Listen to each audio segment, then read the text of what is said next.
नमस्कार, मैं हूं मनीष। चुनाव प्रचार के दौरान कांग्रेस के पूर्व अध्यक्ष और सांसद राहुल गांधी बस्तर पहुंचे थे।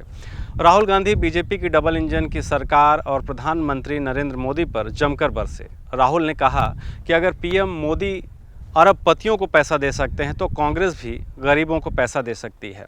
चुनाव जीतने के बाद हम महालक्ष्मी योजना लाएंगे। जो भी लोग गरीबी रेखा से नीचे हैं सबकी लिस्ट बनेगी। हम परिवार से एक महिला को चुनेंगे। केंद्र में हमारी सरकार बनने पर महिलाओं के बैंक अकाउंट में हर महीने 8500 रुपये सरकार डालेगी।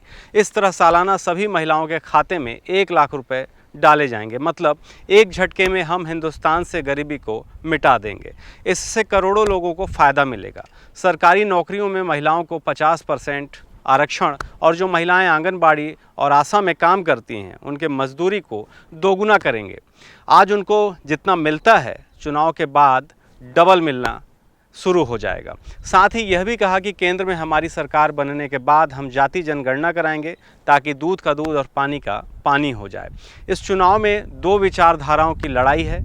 एक तरफ कांग्रेस पार्टी और इंडिया अलायंस लोकतंत्र और संविधान को बनाने के लिए लड़ रही है, वहीं दूसरी तरफ पीएम नरेंद्र मोदी और उद्योगपति अडानी संविधान को ख़त्म करने की कोशिश कर रहे हैं। बीजेपी पर तंज कसते हुए राहुल गांधी ने कहा कि गरीब लोगों को परमानेंट नौकरी नहीं मिलती, अमीर लोगों को सैलरी, पेंशन, मेडिकल सब कुछ मिलता है। अगर गरीब लोग मनरेगा में काम करते हैं या फिर ठेकेदारी प्रथा में काम करते हैं, कभी भी उन्हें काम से निकाला जा सकता है।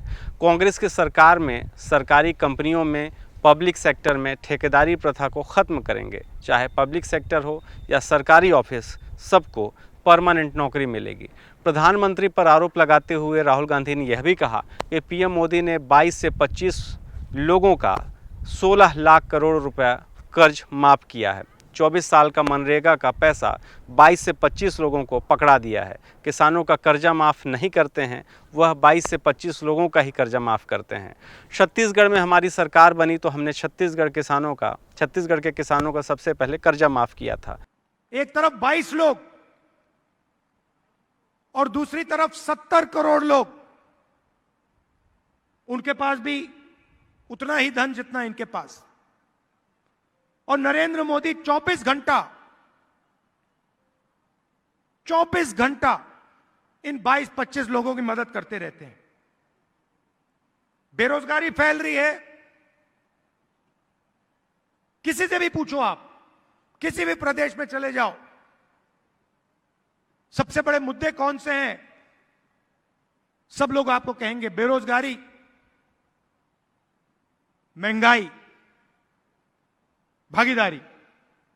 बेरोजगारी, महंगाई, भागीदारी। कभी आपने मीडिया को बेरोजगारी की बात करते हुए देखा है? कभी बोलते हैं बेरोजगारी के बारे में? कभी महंगाई के बारे में बोलते हैं? भागीदारी के बारे में बोलते हैं? ये आपको